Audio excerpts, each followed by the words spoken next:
Hi there, guys. Hope you're all keeping well. I know it's been quite a long time since I last did a video. It's just been, obviously, you know as well as I do, it's been a crazy year. I started a new job back in February, which involves me working night shifts, which has been quite difficult. Also, having the kids, getting them ready for school, and all that sort of stuff. It's just been quite crazy. So I haven't been able to do a video for quite a while. So I thought today I've got some spare time on my hands. Let's get one made. And as you can see, I would I'm doing Dark World Dragon's Gate. Because this is a game I picked up back in June, I think I got this. Picked this up for a pretty good deal on eBay. Very happy with how much I paid for it.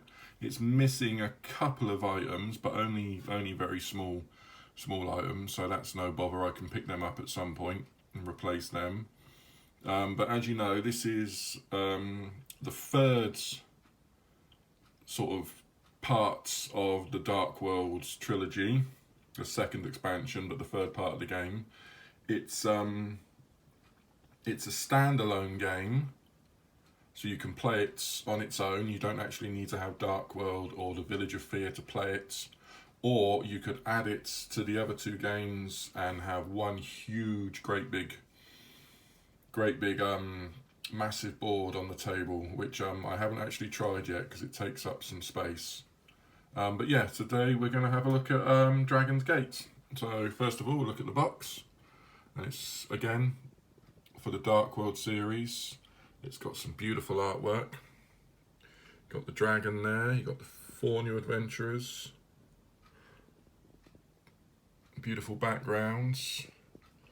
Got the troll just in the background there. And then if we come over here, this is the board.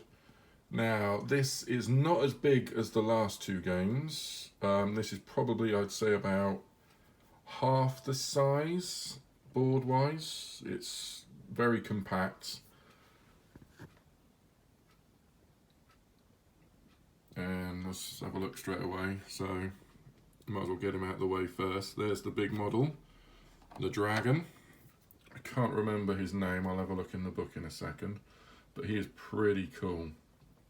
That is one really impressive miniature to get with a board game of this sort of style. And obviously this is the board. It's a very small board, doesn't take you too long to get around it, but it's got some lovely detail. It's really nice artwork. I mean, if we move the dragon out of the way, he sort of stood on his little plinth there. It's a little archway coming across the bridge. Got this little sort of signpost here. It's like a point of no return.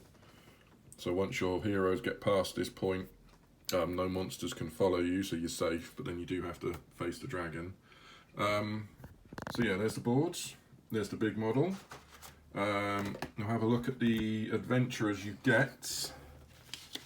Now let me just get the book here because I can't remember what they all are. So we'll start with this guy here. He is the Buccaneer. So like a pirate. Come on, focus. Sort of a pirate character, sailor. There's him. And the next one is the Gladiator. Another cool mini. Nice little detail on his helmet there and his armour. And we have... this guy is the Trapper. So he's like a sort of hunter character. He's got what looks to be like a wolf pelt on, wearing armour. He's got little feathers and other bits on his belt. It's really cool. And then the last guy is the Samurai. He's cool. Nice mini. Okay, so that's the heroes, that's your new adventurers. And as well as those guys, you get 2 new bad guys with this game. First of all, you get the trolls. So these are the troll characters. Sort of in a squatting down sort of stance. And they're quite impressive. And then you also get zombies.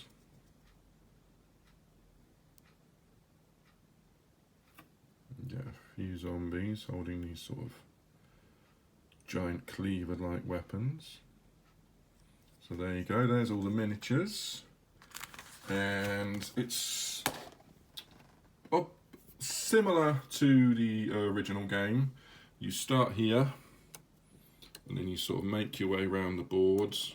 There's a few extra rules that make it different from the other games. I believe, if I remember rightly, because it's been a while since I played it, if you land on one of these gold squares, there's a chance you could wake the dragon and he attacks you. And to do that, you've got like these little tokens. You get a stack of these tokens and you have to shuffle them. Then you can draw them.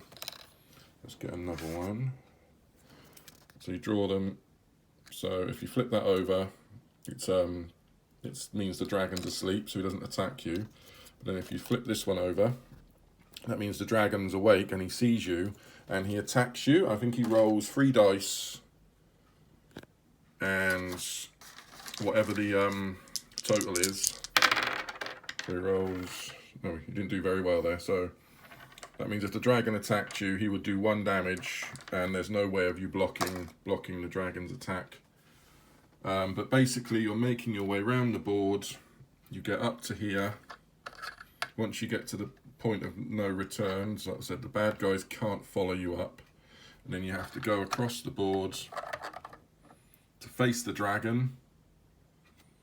And if you defeat the dragon, obviously you win the game.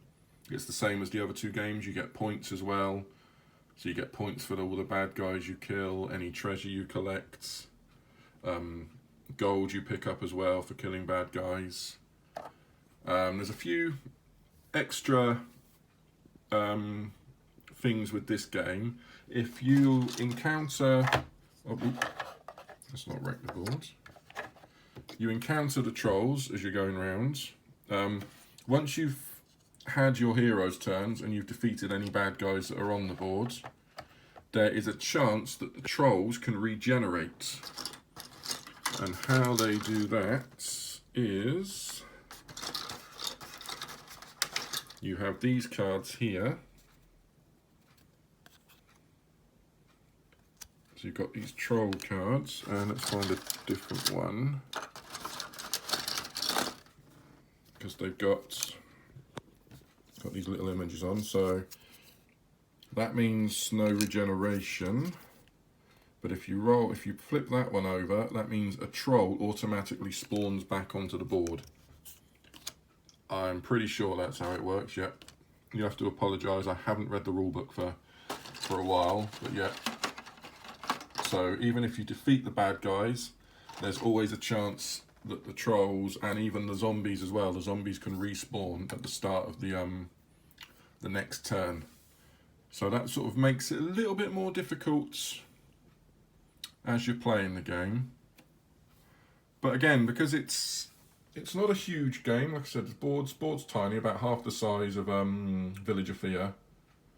So it's only a small board, so it doesn't take you too long to get round. But like I said, if you're constantly going around, you're killing bad guys, but then at the start of their new turn, there's a chance they could respawn, so then you've got more bad guys to face. Obviously, you're looking for the treasure as well. You're trying to find...